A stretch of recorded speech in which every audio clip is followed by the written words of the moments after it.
To kind of rehash the eternal question, why is it different this time? Is it different this time? Well, what has happened between 2017, which is when we had the last peak in Bitcoin, and now, is that there have been changes in terms of the regulatory environment, and they're also, which as a result have allowed larger, more institutional players to get involved in the market. On the payment side, we're starting to see companies such as PayPal and Square allow their account holders to actually transact in Bitcoin. And we can see on the other side, amongst institutional investors, the likes of Fidelity and Guggenheim Partners, who've either opened funds or have indicated interest in having a certain, not insignificant portion of their assets potentially in Bitcoin.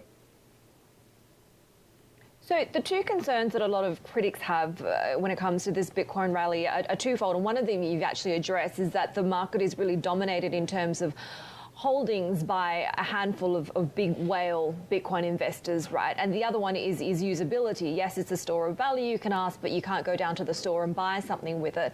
Are there developments on either of these concerns that would make it more mainstream, acceptable and loved?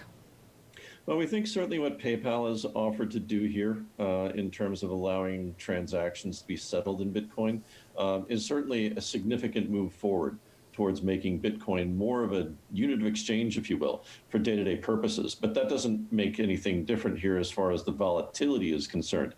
At least you know when you go down to the store and you have $1 in your pocket, you've got a pretty good idea what that dollar is actually worth. You know, with the Bitcoin, you could be going into the grocery store or the bar or the restaurant or what have you, assuming COVID's not around, and you wouldn't necessarily know what exactly it was you had until you actually came time to transact. Let's talk about the store of value part of things, because and now we're seeing this GTV chart on the Bloomberg showing that the Bitcoin to gold ratio is at its highest since early 2018. Are we seeing a shift from gold into Bitcoin, and could it eventually replace gold at some point? Well, certainly the speculation has been that Bitcoin is effectively digital gold. And one might argue that with Bitcoin, we know there's going to be a finite quantity of Bitcoin produced over time. Gold obviously still continues to come out of the ground.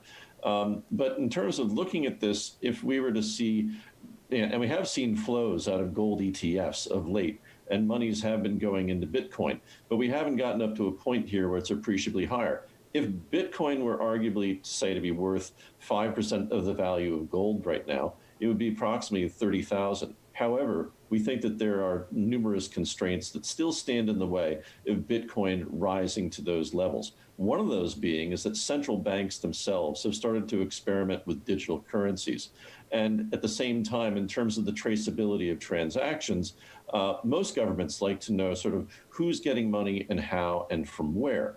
Bitcoin obviously has offered anonymity in that regard, despite the fact that transactions are recorded on the blockchain. But still, you have a desire on the part of governmental authorities, monetary authorities, to know sort of how money's actually moving around and who's actually doing the moving. On your point on central banks getting involved, we have seen the PBOC really fully supporting this. What do you think of the Chinese digital currency, and could there be a risk that it actually ends up supplanting Bitcoin and other cryptocurrencies?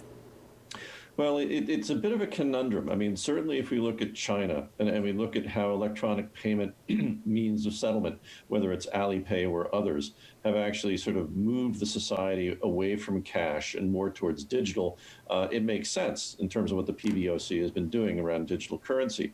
The other part of the conundrum is that actually it's speculated, because a lot of the mining for Bitcoin early on was being done in China, that a lot of those holders may actually, of the large scale holders, may actually be in China.